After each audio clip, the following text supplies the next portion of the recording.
I've recorded down here a few times when the river's been flooding and things.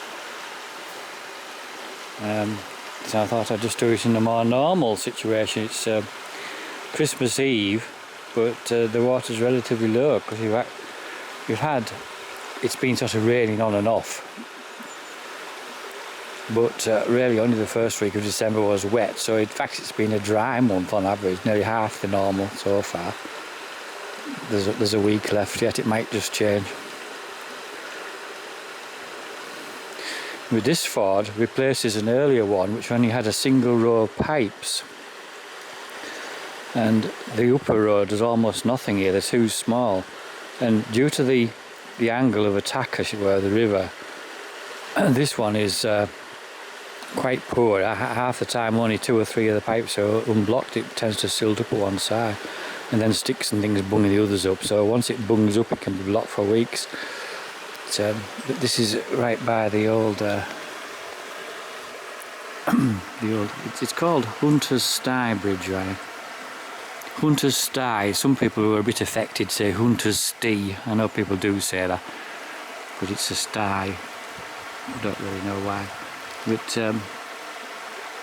it was restored in probably the 1870s, roughly the same time as the hall was built up there, and certainly by the same family, which is the Duncombe's of Feversham. What's it called? Duncombe's of is it the Helmsley? Anyway, Duncombe Park. But the arch underneath, I guess they did some work on it, but the arch is a medieval bridge which was significantly narrower, very narrow, rather similar to Duck Bridge with a smaller scale. So it dates back to probably the 1500s, if not before. Although it's rather hard to believe because of the stonework. Well, I think it's had a bit more attention than that. It's hard to believe it's that old. But the actual original arch is certainly very ancient.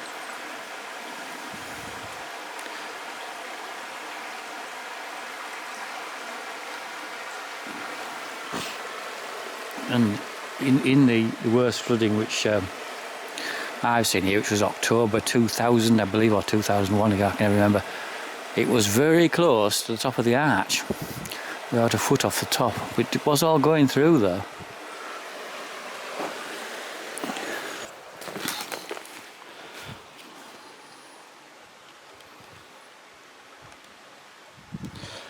And when you come over it, you can see a considerable amount of wear to the sort of flagstones resting on those arches. These flags rest directly on the arches. You can see the wheel ruts there from carts going over it. It's really too humpy bumpy for most modern traffic. You can do it with a Land Rover. We used to go with a Land Rover, and very few people would risk it now because it's all bushy at this side. So quad bikes, and sometimes I've seen trail bike go over it when the water was high. I mean, technically it's just a footpath, I believe, because alongside this hedge there's a stone trod which goes right up to the moor and ultimately towards Baysdale and Gisborough, back into the sort of Abbey days. I've just moved my sheep in there at the top. This field is in a sort of flower meadow project, as it were. It's not really getting any payment for it, but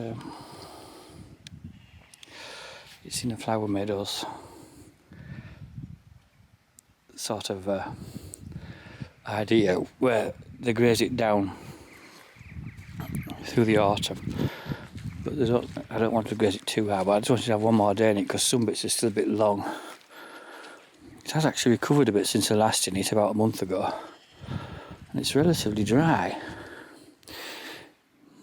There's nothing particularly exciting in it, but it's a good hay meadow. And in fact, I'd have to say I've just been feeding some bales out here and they're better than you would have thought.